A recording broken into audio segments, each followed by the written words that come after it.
श्री स्वामी समर्थ. जय जय स्वामी समर्थ. स्वामींचं नाव घेऊन मी आजच्या ह्या नवीन व्हिडिओला सुरुवात करते. येत्या 18 जानेवारी म्हणजेच रविवारी आहे पौष अमावास्या. या अमावास्येला मौनी अमावास्या असे देखील म्हटले जाते.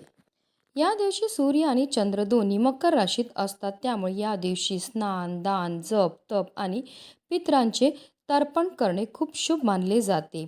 मौनी अमावास्येच्या दिवशी ब्रह्ममुहूर्तावर पवित्र नद्यांमध्ये स्नान करणे विशेष महत्त्वाचे. यामुळे पुण्य मिळते आणि आयुष्यात सुख समृद्धी येते.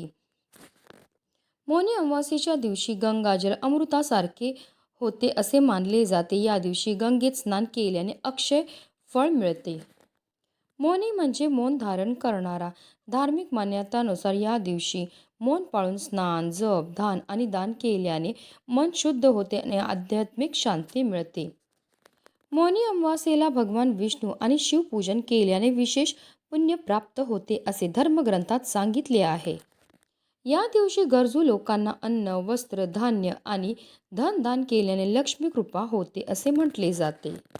मौनी अमावास्येच्या दिवशी पूर्वजांचे पिंडदान, श्राद्ध आणि तर्पण करावे. असे केल्याने पितृदोषापासून सुटका होते. अमावास्येच्या दिवशी पिंडदान, श्राद्ध आणि तर्पण करून पितृ प्रसन्न होतात आणि आशीर्वाद देतात. असे मानले जाते की अमावास्या हा दिवस आहे जेव्हा पूर्वज आपल्या वंशजांना भेटण्यासाठी पृथ्वीवर येतात. अशा स्थितीत या दिवशी उपवास केला पाहिजे.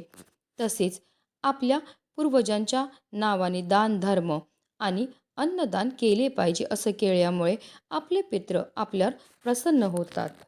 तसेच अमावास्येच्या दिवशी पिंपळाच्या झाडाला जल अर्पण करणे आणि संध्याकाळी दिवा लावल्याने पूर्वजांच्या आत्म्याला शांती मिळते.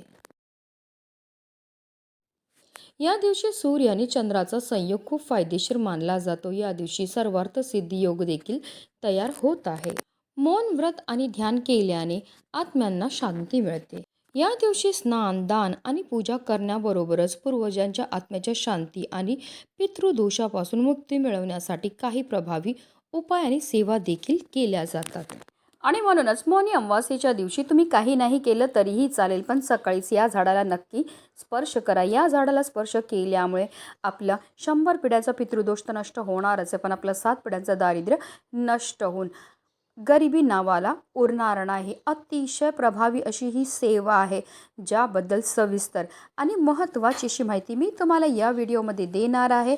तर व्हिडिओ पूर्ण पहा. आणि जर तुम्ही माझ्या चॅनलवर नवीन असतील तर चॅनलला सबस्क्राईब करा आणि शेजारी बेल आयकॉनसुद्धा प्रेस करा, जेणेकरून तुम्हाला माझ्या नवनवीन व्हिडिओचं नोटिफिकेशन हे मिळत राहील.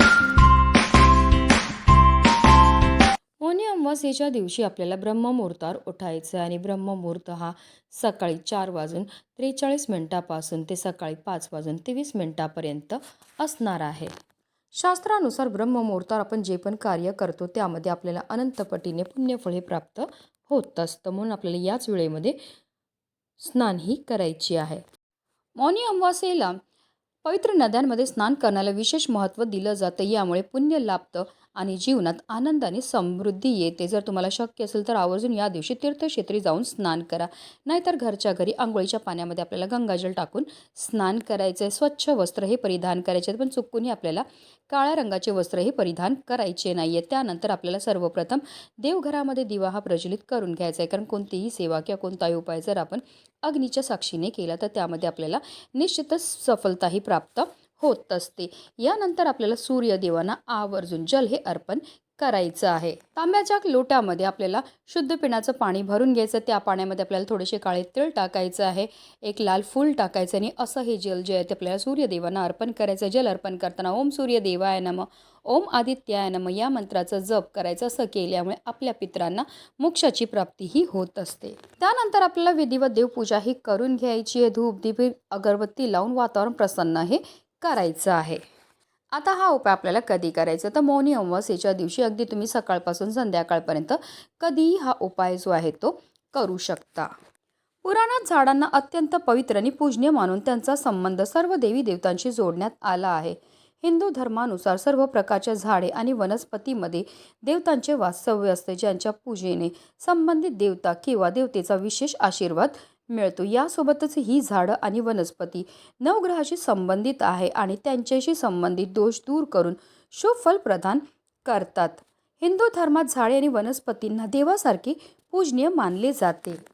असे मानले जाते की विविध प्रकारच्या वृक्षांमध्ये देवता वास करतात, ज्यांच्या पूजनेने व्यक्तीवर दैवी कृपा होते, त्याच्या सर्व मनोकामना पूर्ण होतात.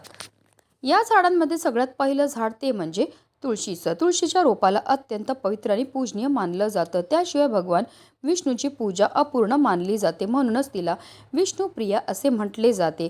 तुळशीला लक्ष्मीचे रूप मानले जाते. वास्तूनुसार तुळशी वनस्पती सर्व वास्तुदोष दूर करते असे मानले जाते. घरातून बाहेर पडताना तुळशीचे दर्शन झाल्याने कार्य निश्चित सफल होते. हा उपाय करण्याकरता आपल्याला एक मातीची पंती घ्यायची, त्यामध्ये 2 वातीची 1 वात करून लांब वात टाकायची. तसेच या दिव्यामध्ये आवर्जून आपल्याला शुद्ध गाईचं तूपच वापरायचं, कारण जो पण उपाय आपण लक्ष्मी प्राप्ती करता, इच्छापूर्ती करता, कर्जमुक्ती करता करतो आणि त्यामध्ये जर आपण शुद्ध गाईचं तूप वापरलं तर त्याचा प्रभाव जो आहे तो खूप जास्त होत असतो. त्याचबरोबर आपल्याला एक वाटी घ्यायची आहे. वाटीमध्ये आपल्याला थोडं गाईचं कच्चं दूध घ्यायचं. त्याचबरोबर त्या दुधामध्ये आपल्याला चिमूटभर हळद टाकायची आहे. तसेच आपल्याला जो रक्षासूत असतो, त्याला कलाव्याचा धागा म्हणतात, मौली धागा म्हणतात, तो सुद्धा घ्यायचा आहे. या सर्व वस्तू घेऊन जायचं आपल्या घरामध्ये असणाऱ्या तुळशी मातेजवळ. तुळशी मातेजवळ गेल्यावर सर्वप्रथम तिथे दिवा हा प्रज्वलित करून घ्यायचा. तिला हळद, कुंकू, अक्षदा, धूप, दीप, अगरबत्ती दाखवून घ्यायची. त्यानंतर हे जे हळद टाकलेलं दूध आहे ते आपल्याला तुळशी मातेला अर्पण करायचं आहे आणि त्यानंतर जो कलाव्याचा धागा आहे तो आपल्याला तुळशी मातेला बांधायचा. तुळशी मातेला लाल कलाव्याचा धागा बांधल्यामुळे आपल्यावर लक्ष्मीनारायणाची कृपाही होत असते. त्यानंतर आपल्याला आपला उजवा हात जो आहे तो तुळशीला स्पर्श करायचा आणि आपल्या मनातली इच्छाही मनोभावे बोलायची आहे. त्यानंतर तुळशीभोवती आपल्याला 11 प्रदक्षिणा ह्या मारायच्यात. प्रदक्षिणा मारताना निरंतर आपल्याला ओम नमो भगवते वासुदेवाय नमः या प्रभावी मंत्राचा जप हा करायचा आहे. 11 प्रदक्षिणा करून झाल्यानंतर पुन्हा एकदा हात जोडून आपल्याला श्रीहरी विष्णू माता लक्ष्मीचं स्मरण करायचं आणि आपल्या मनातली इच्छा पूर्ण होण्याकरता मनोभावे प्रार्थनाही करायची आहे. पुढचं झाड म्हणजे पिंपळाचं. पिंपळाच्या झाडाला हिंदू धर्मात अत्यंत पवित्र मानले जाते. या झाडामध्ये देवी देवतांचा वास असतो आणि त्याची पूजा केल्याने अनेक फायदे होतात.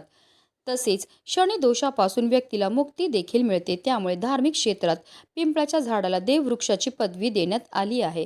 पिंपळाची पूजा अनेक प्रसंगी केली जाते, मग ती अमावास्या असो किंवा पौर्णिमा.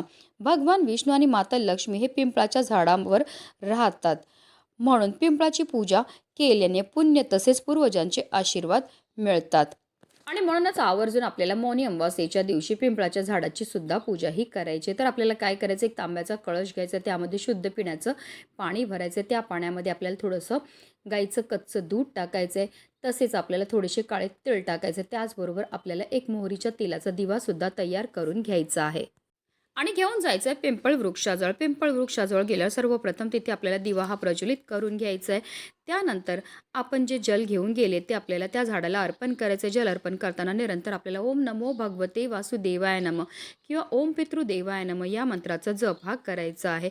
त्यानंतर आपल्याला पिंपळ वृक्षाला 11 प्रदक्षिणा मारायच्यात. प्रदक्षिणा मारताना सुद्धा निरंतर आपल्याला मंत्राचा जप हा करायचा. त्यानंतर आपला उजवा हात जो आहे तो आपल्याला पिंपळ वृक्षाला स्पर्श करायचा आहे आणि आपल्या मनातली इच्छाही बोलायची आहे. आपल्या पित्रांचा तसे श्रीहरी विष्णू आणि माता लक्ष्मीचं आपल्याला स्मरण करायचं आहे आणि आपल्या मनातली इच्छाही बोलायची आहे. या झाडाची सेवा केल्यामुळे आपल्या जीवनामध्ये असणारा प्रखरातला प्रखर पितृदोष दूर होतो. शनी दोषापासून सुद्धा आपल्याला मुक्तता मिळते. आपल्यावर लक्ष्मीनारायणाची भरभरून कृपाही होत असते. तर पुढचं झाड आहे ते म्हणजे बेलाचं. या दिवशी बेलाच्या झाडाच्या पूजनाला सुद्धा विशेष महत्त्व हे दिलं जातं. बेलाचं वृक्ष देखील खूप शुभ मानले जाते. या झाडाची पाने भगवान शंकराची पूजा करण्यासाठी वापरली जातात. दररोज भगवान शंकरावर बेलाचे पाने अर्पण केल्याने जीवनातील सर्व संकट दूर होतात. असे मानले जाते की या झाडाची 3 पाने भगवान शंकराचे 3 डोळ्याचे प्रतीक आहे.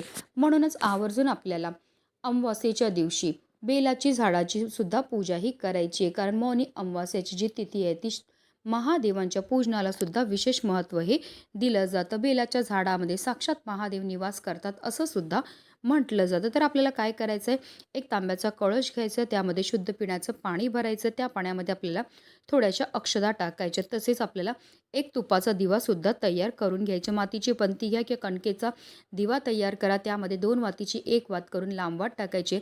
तसेच यामध्ये आपल्याला शुद्ध गाईचं तूप टाकायचं. जर तूप नसेल तर तुम्ही तेलसुद्धा घेऊ शकतात. आणि सर्वप्रथम बेलाच्या झाडाजवळ गेल्यावर आपल्याला तिथे हा दिवा प्रज्वलित करून घ्यायचा आहे. त्यानंतर जे जल आपण घेऊन गेलेले आहेत ते त्या बेलाच्या झाडाला अर्पण करायचं. जल अर्पण करताना श्री शिवाय नमस्तुभ्यं पुरुष असतील तर ओम नमः शिवाय, स्त्रिया असतील तर नमः शिवाय या मंत्राचा जप हा करायचे. त्यानंतर आपल्याला बेलाच्या झाडाजवळच खाली बसायचं आहे आणि 21 वेळा महामृत्युंजय मंत्राचा जप हा करायचा. आणि त्यानंतर आपला उजवा हात जो आहे तो बेलाच्या झाडाला स्पर्श करायचा आणि आपल्या मनातली इच्छा ही बोलायची आहे.